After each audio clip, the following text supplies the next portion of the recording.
那今年第14号灿数台风目前的位置呢，在鹅銮鼻的南东方大约630公里的海面上。目前它近中心最大风速是每秒53公尺，所以提醒大家，它是一个强烈台风。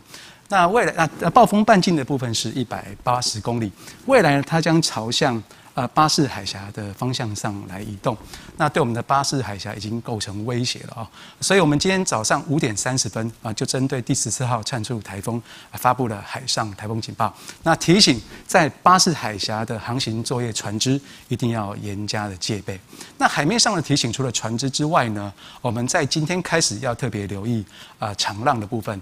目前在台东的沿海已经观测到长浪的现象，预计未来呢，在基隆北海岸东半部、恒春半岛以及外岛的澎湖、金门呢，都有长浪发生的几率。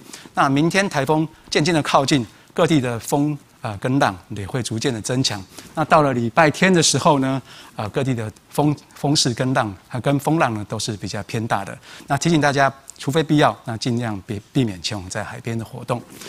那至于整个台风的动态呢，我们什么时候最接近？那什么时候开始远离？我们由前视路径预报图来为大家做个说明。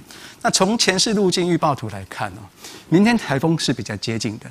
那到12号的时候呢，是最靠近我们的时候所以呢，各地的风雨呢，从明天会开始增加。那12号的时候是相对是比较明显的时候。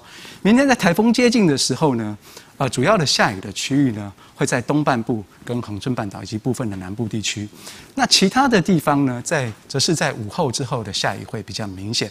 那特别是在东半部地区、恒春半岛明天可能出现局部性的大雨或者是豪雨。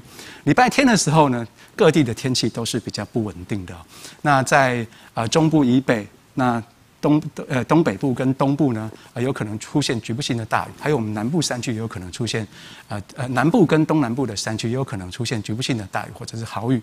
那其他地区呢，也会有一些短暂阵雨。那特别提醒，礼拜天的时候呢，在北部东北部地区呢，还有可能出现局部豪雨以上的雨势。所以周末这2天风雨的影响最明显，那大家一定要特别的注意。好，要看到提醒大家，现在海警已经发布了陆上台风警报，在今天下半天也可望来发布。那所以还是要提醒大家，先做好防台的准备措施。现在这灿数台风来势汹汹，加上中秋节马上就要来了，所以这果农非常担心要来赶快抢收西施柚。最新的现场交给王百英。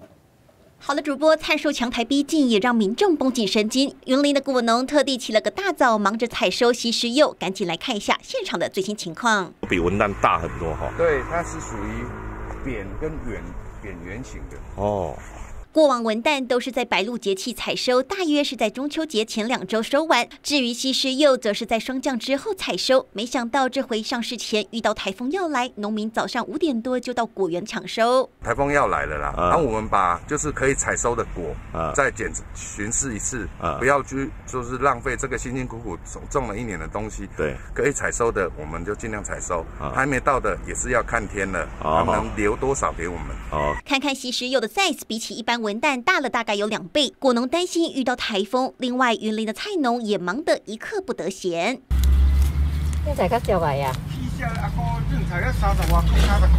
这2天菜农赶着采收空心菜，就怕台风来血本无归。以上是记者在现场的最新情况，主播。